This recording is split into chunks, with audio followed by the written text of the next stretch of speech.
हिमाचल प्रदेश के कैबिनेट मंत्री जगत सिंह नेगी ने विपक्ष के नेता जयराम ठाकुर पर कटाक्ष करते हुए कहा कि जयराम आजकल खाली बैठे हुए हैं, उनके पास सिर्फ आलोचना करने के अलावा कोई काम नहीं बचा है।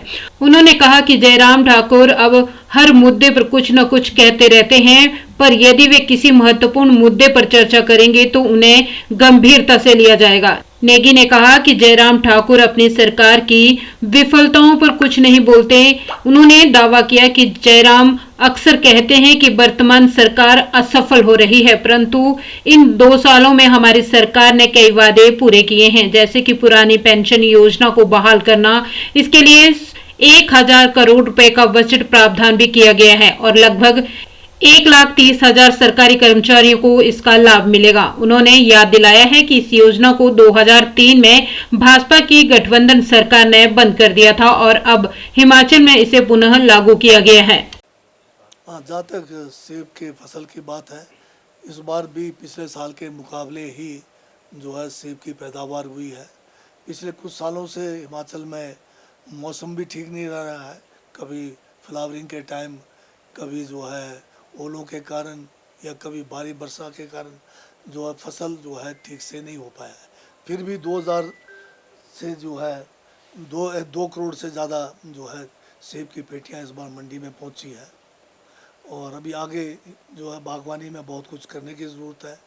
अगर हम बागवानी में अभी से ध्यान नहीं देंगे, हमारा जो पुराना प्लांटेशन है वो तकरीबन अब जो है 50 से 60 साल पुराना हो चुका है, तो अब नया हाई डेंसिटी पे जाना है। अभी हाल में ही हमारा एक वर्ल्ड बैंक एडिट प्रोजेक्ट था जिसमें हाई डेंसिटी प्लांटेशन होना था, उसको भी हम पूरा जो है अचीव नहीं कर पाए क्योंकि उसके अंदर कई कमियां रह गई थी। तो अब हमें इस पर ज़्यादा विचार करने की ज़रूरत है, ज़्यादा धनराशि खर्च करके बागवानी को आगे बढ़ाने की ज़रूरत है। प्रधानमंत्री जी जो है खुद गुमराह नहीं हुए हैं, वो देश को गुमराह कर रहे हैं। अपनी गारंटियों को पीछे छोड़कर वो हमारी गारंटियों के पीछे पड़ गए। और उसमें भी उनको ये पूछना चाहता हूँ कि हमारा राजस्थान में जो है पुरानी पेंशन योजना कांग्रेस की सरकार ने बहाल किया, जैसे ही राजस्थान में इनकी सरकार आई उसको उन्होंने वापस ले लिया। अब मोदी जी के पास अब जुमले ख़त्म हो गए हैं, गुमराह करने के मसाले भी ख़त्म हो गए हैं, तो वो एक हिमाचल का जो है झूठा एक जो है व्याख्यान देके लोगों को ये बताना चाहते हैं कि कांग्रेस की जो सरकारें हैं वो जो है सरकार चला नहीं पा रही है, वो जो है आर्थिक रूप से तंगी में है।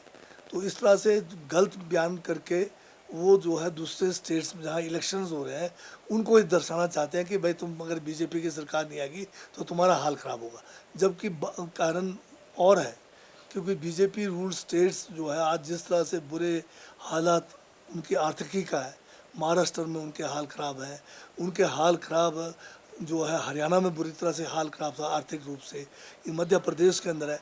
जो कांग्रेस की योजनाएं हैं आज उन्हीं योजनाओं को थोड़ा बहुत जो है उसको पॉलिश करके वही बात वो ये लोग आगे कह रहे हैं। अगर ये लोग करें, अगर उसका जैसे हम अगर महिलाओं के सम्मान राशि करें और ये लाडली बहन के नाम से करें तो वो ठीक है, पर अगर हम करें तो वो गलत हो जाता है। तो ये है इसकी मतलब मोदी जी अब थक चुके हैं, अब जुमले भी ख़त्म हो चुके हैं। अब जो है पता नहीं अब कहीं ना कहीं फिर पाकिस्तान का डर दिखाएंगे या चीन का डर तो दिखा नहीं सकते। चीन जो है सारा हमारा जो है ना घुसा ना घुसने वाली बात ये कह गए थे और आजकल कह रहे हैं कि हम उनसे जो है बातचीत कर रहे हैं कि ताकि हम जो है सीमा के ऊपर जो है उनके साथ बातचीत करके जो सीमा के हमारे विवाद उसको सुलझाएंगे। जब घुसा ही नहीं तो फिर किस चीज़ का विवाद था। इसका मतलब साफ हो गया कि देश को भाजपा की सरकार ने गुमराह किया। चीन ने जो है 2020 से लगातार हमारे चाहे लद्दाख के अंदर हो चाहे हमारे अरुणाचल प्रदेश के अंदर हो, हमारी सीमाओं के अंदर ये घुस कर आए, बहुत बड़ा भूभाग हमारा इन्होंने हड़प लिया। अब मोदी जी कह रहे हैं कि हम उनके साथ बातचीत कर रहे हैं और मैं ये गारंटी के साथ कह सकता हूँ कि वो लोग जो जितना अंदर घुस कर आए 1 इंच बाहर नहीं जा रहे। ये लोग अपना जो है देश को गुमराह करके ये दिखाने की कोशिश कर रहे हैं कि चीन के साथ अब दोस्ताना वो चल रहा है।